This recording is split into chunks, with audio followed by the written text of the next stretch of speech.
Proud to serve northeastern and central Pennsylvania. This is WNEP 16, the news station. Now, Nolan Johannes, Karen Harch, pilot Jack Rulin in Skycam 16, Chief Meteorologist Tom Clark, and Joe Zone on sports. This is Newswatch 16. On this coldest night of the fall season, officials in Wilkes-Barre are talking about opening a permanent shelter for the homeless. Newswatch 16's Mark Davis is live now at City Hall. Mark, what can you tell us about this? Well, Karen, I can tell you that the discussion about that homeless shelter is going on right behind this door. The door is closed, very frankly, because the room is so crowded with people. Now, we have some pictures taken a little while earlier. The standing room only crowd before the city's zoning hearing board. A number of area clergymen, a number of the area homeless, the poor, the needy, they're all here, as well as a number of neighbors from Jackson Street in Wilkes-Barre. They're all getting their say on this very hot issue. The zoning board will decide whether or not to give its permission to establish a permanent shelter. The neighbors are against it. Now, while the neighbors are against it, the homeless say there's a definite need for a permanent shelter. He's known only as Fred, an unemployed butcher who's been homeless for about 4 months. Each day at lunchtime, Fred joins about 200 other needy people at the St. Vincent de Paul Soup Kitchen in Wilkes-Barre for a hot meal. Some of the people eating here are Fred's friends. He saw them last at breakfast after rising at a shelter which now rotates among several area churches. And he's got an answer for those opposing the new shelter. I don't want to be on the street, but I mean, I try to help other people too besides myself. So they just got to look up on it that they might be on the street themselves someday. The permanent shelter would be in the same building as the soup kitchen. It's an area now used for food storage and distribution. With only a week to go before Christmas, the homeless are looking forward to a permanent shelter. Oh, that'd be in Christmas and New Year's gift. So we won't be on the street. Sick and tired of hanging out, you know, you don't know where to go. Now, the zoning board has a very difficult decision before it. They're expected to hear at least an hour or so's more worth of testimony and then possibly have a decision later on this evening. We will have that decision for you and a reaction to it tonight on Newswatch 16 Update at 11 o'clock. But for now, I'm Mark Davis, Newswatch 16, live with the Instacam at Wilkes-Barre City Hall. Karen, Nolan? Thank you, Mark. Although you may not see them, they are there, homeless in the city of Scranton. But thanks to a number of social service agencies, the homeless there have somewhere to go. Newswatch 16's Mark Anik is live at one shelter. Mark, it appears efforts there are working. Well, Nolan, that's just about right. This is the shelter located on Jefferson Avenue here in Scranton. It will open up at about 8:30 this evening. Now, if tonight is like most nights, this shelter will be full. It's run by Catholic Social Services. It's just one example of how agencies here are providing a social safety net for the needy. Another example, yesterday's fire at a rooming home on Wyoming Avenue in Scranton sends all 16 people out into the street. But they don't have to sleep on the street because another social agency, the American Red Cross, steps in and finds temporary shelter for the tenants. There are a number of such agencies helping out with the homeless: the United Way, the Salvation Army, and Catholic Social Services. We have many problems of homeless in the community. Monsignor Kenneth Horan says you can see the homeless problem through his relief budget. That's money used to provide food and shelter. In the last 5 years, that budget has gone from $10,000 to $140,000 a year. But through the shelter and the work of other agencies, the Monsignor agrees the homeless are being cared for. We've been very fortunate. Although we've had some severe cases and some heart-rending cases, we have never had anybody freeze to death, starve to death, something like this that you find frequently in the big city. Still, the Monsignor tells us that he sees the homeless problem here getting worse and not better. And he says agencies like his and others may have to expand their services if they're going to keep that safety net in place. I'm Mark Anik, Newswatch 16, live with the Instacam in Scranton. Nolan, Karen? Thank you, Mark. Regardless of what these temperatures are outside tonight, there are people who will go out of doors, of course, for work or for play. After all, there are only 7 shopping nights left till Christmas. So how do you protect yourself from the cold? Newswatch 16's Bob Reynolds tells us. No, this is not Lower Siberia, although it may look like it. This is Hamlin in Wayne County. The wind is whipping up the snow, and doctors say the wind can also whip up a good case of hypothermia. That's when your body temperature drops and exposed areas of the skin can freeze. These men know what the cold can do. They spend a lot of time outside. Experts say the best defense is many layers of clothing, and make sure to cover up your hands and other exposed areas. Oh, it ain't too bad. I don't mind it. You dress warm. I left my beard on anyway, so that ain't making it so cold then, you know. Many of us are spending more time outside, running between stores, putting in our orders to Santa.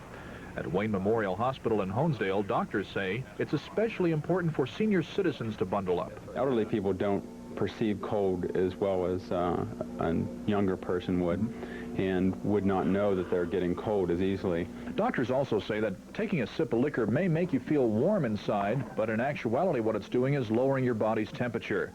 And they warn that can make you a prime candidate for hypothermia, and also stress that by drinking too much of this can turn a trip outdoors into a trip to the emergency room. Bob Reynolds, Newswatch 16, Wayne County. Now we know how to protect ourselves from the frigid weather, but what about our property? Say things such as our homes, our cars. Well, we sent Newswatch 16's Bob Costantini to Schuylkill County for some tips on how to keep things running smoothly when the temperatures bottom out. Pottsville plumbing contractor Paul Zimmerman says pipes can be protected from freezing by insulation, even if they're in cold spots. The water lines that you see there go to an outside wall, which is your coldest wall, where you will run into your problem. There are do-it-yourself insulation kits to keep pipes from freezing and breaking open. But Zimmerman says once they're frozen, insulation will help thaw them. And a torch is a fire danger. Use a space heater or hairdryer to thaw frozen pipes. If your pipes have frozen in the past, one good way to avoid more trouble is to keep a trickle of water flowing. Cold weather car problems can be avoided. Pottsville mechanic Bob Yannick says start the first place your car starts, with the battery. I would say 60% of your heart starting in the wintertime comes from terminals that are dirty on a car. Clean this off and clean that off. Real good to get a good contact off, right off the bat. Make sure the battery works and change spark plugs if needed. Use dry gas to keep the gas line from freezing. One way to avoid cold weather problems is to start your car properly. The experts say when it's cold, you should pump the pedal once, let it up, and then turn the engine over. Fuel-injected engines found in many newer cars need no gas pumping for a proper start.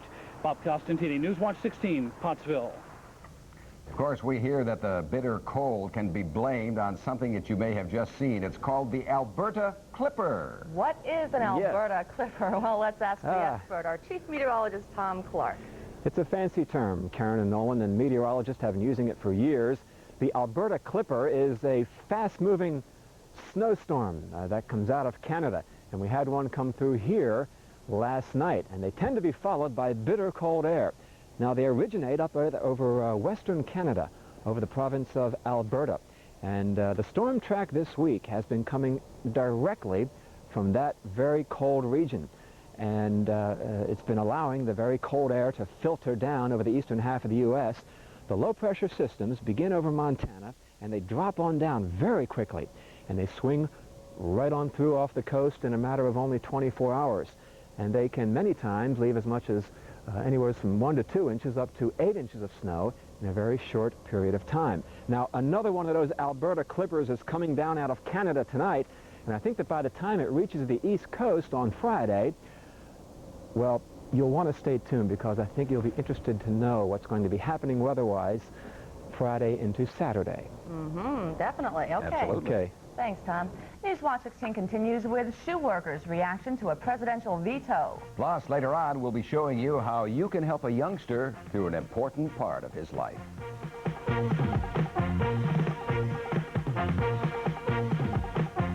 Different. Hills has one of the biggest selections of boxed gift sets anywhere. Ready for gift giving. Priced low at Hills. Yuengling was brewing premium beer back in 1956, in 1919, in 1860, and all the way back to 1829. 5 generations of the Yuengling family have been helping America quench her thirst for over a century and a half. What a tradition. What a great beer. Yuengling, America's oldest, is still America's best. And that's a promise from Dick Yuengling himself. Clothing and shoe workers in our area had only mild reactions today to a presidential veto of a bill that would have restricted imported shoes and textiles. President Reagan, late last night, refused to allow that bill to become law. One longtime local shoe worker continues to worry about cheap foreign imports affecting his job. We're a dying industry, and with the way that he went and he vetoed his bill, he killed the working man. He's hurting the working man. Our jobs are at stake. That's what the American people are made of. They want to go to work every day, earn a living. The head of Rex Shoes in Exeter, Fred Schwager, says the company is upset by the Reagan veto, saying it's not a very nice Christmas present for the local shoe manufacturer and workers. And coming up in just a moment, we'll go back outside to our chief meteorologist, Tom Clark. He'll tell us all about a bone-chilling cold outside.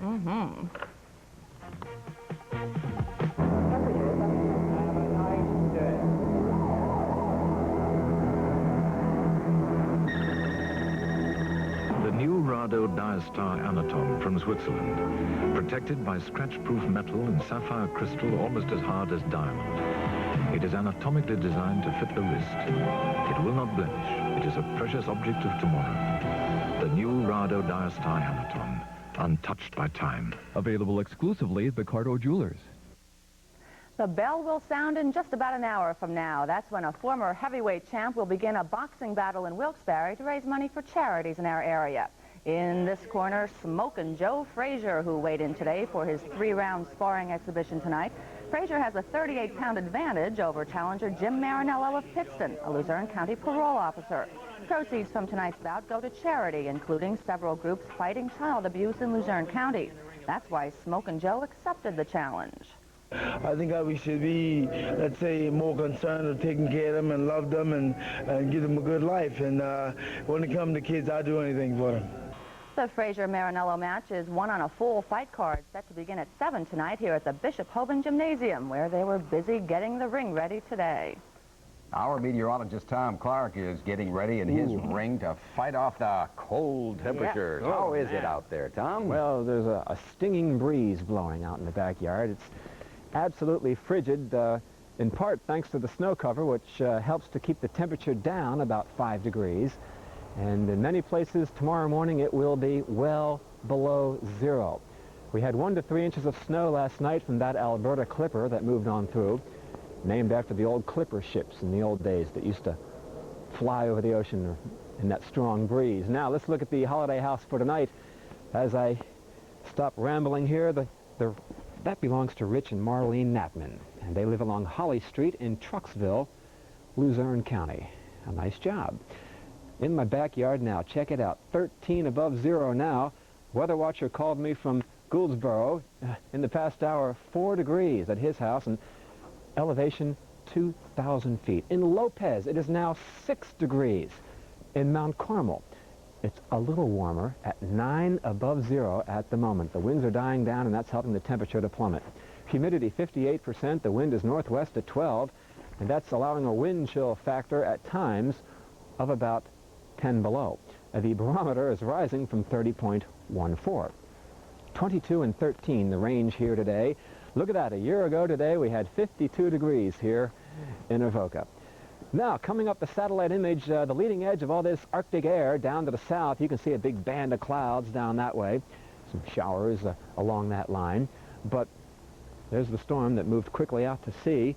Just some snow flurries now over the area. A few secondary roads will be icy tonight, but no accumulation of snow overnight tonight.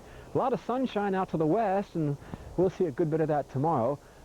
Plenty of cold air across the country, though. 30 below 0 in Huron, South Dakota, for the coldest temperature so far today in the U.S. 83 in Palm Springs, California. Now, tonight on the update, I'm going to be showing you just how nice it was out there today. Now, here's your sunrise time for tomorrow morning before we get to the forecast, and that'll be coming up at about 7:24, and the sun sets at about 4:36. We do have another storm system coming in, and it's in the forecast. Clear to partly cloudy tonight. The moon will prevent a view of Halley's Comet. 5 here by morning. The record low, 1 below. So I don't think we're going to break the record. As cold as 10 to 15 below 0 tomorrow morning in some of the colder outlying areas of northeastern Pennsylvania. Tomorrow, a nice bright day. Plenty of sunshine, about 19 for the high. The wind will not bite quite as hard tomorrow, so that's some good news. Now look at Friday. Probably a cloudy start, But another Alberta storm coming down towards the state. It'll slow down maybe as it hits the coast, and it could redevelop and intensify into the possibility of a major snowfall here late Friday into the first part of the weekend. We'll have some more data on that tonight on the update, and it could be a lot this time. I guess it will be a white Christmas. I looked for Halley's Comet last night after it cleared. Couldn't find it, Tom, so I'm depending on you. It gets too low. It gets low very soon now in the evening, so that's why. the problem. Okay, pal. Okay. Thanks, Tom. The Sports Watch is next with Joe Zone, and he'll tell us about the deer season extension. Plus Penn State's season in review, the big game against Alabama.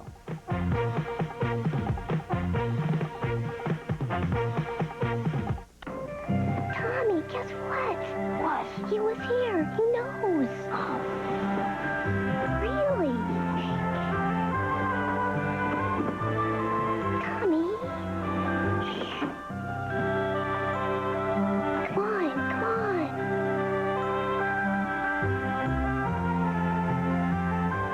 See? Even he knows Sprite won the taste test. It's only Sprite for you.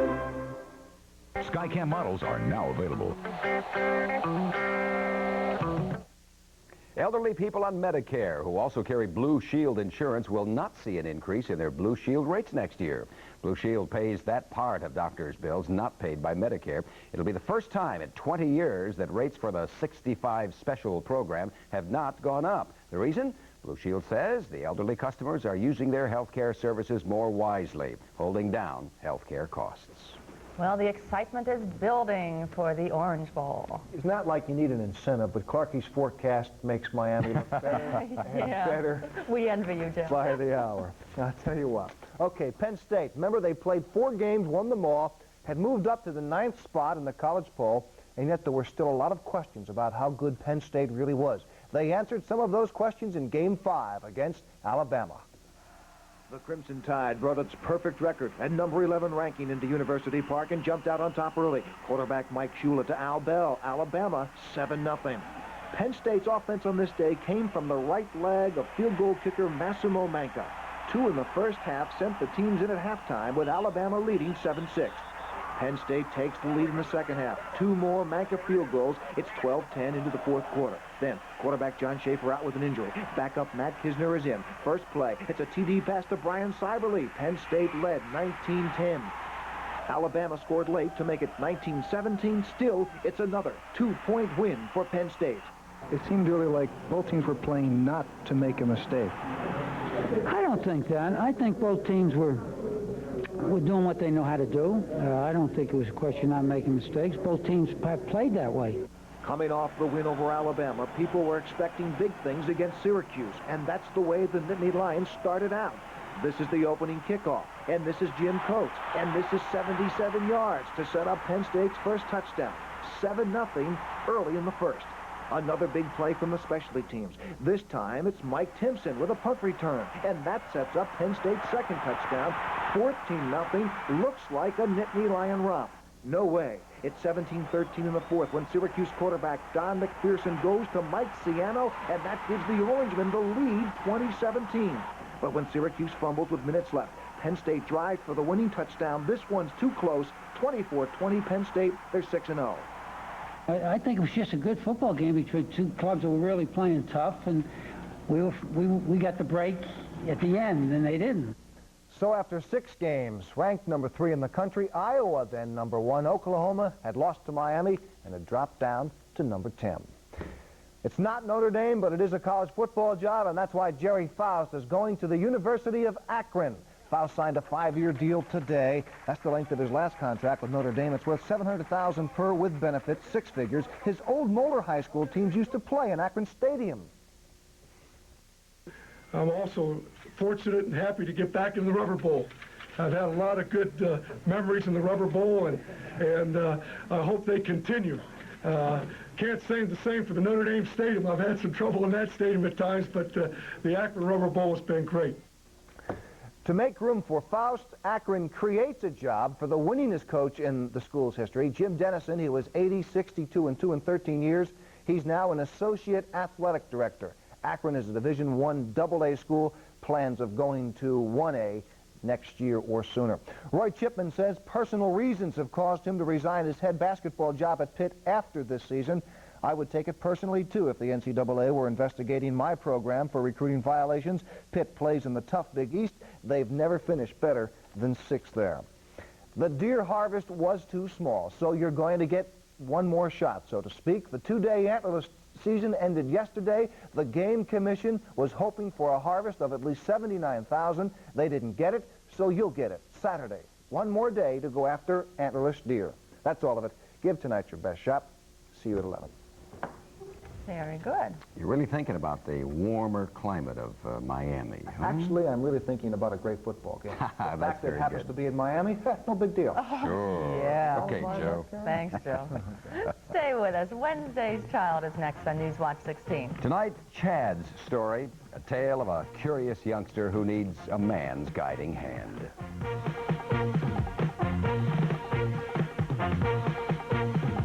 Introducing a beer with the same body, purity, and taste Americans loved back then. Milwaukee 1851. Great beer taste is back. Now it's time to meet still another Wednesday's Child, a boy without a father who needs a man to spend some time with him. The Big Brother organization in our area needs volunteers to be Big Brothers. Here's just one way you could help out. This is Chad. He's a friendly, outgoing boy with a curiosity about many things. Looks like On this day, and with a new friend, Chad explored Scranton's Naog Zoo. We had a good time.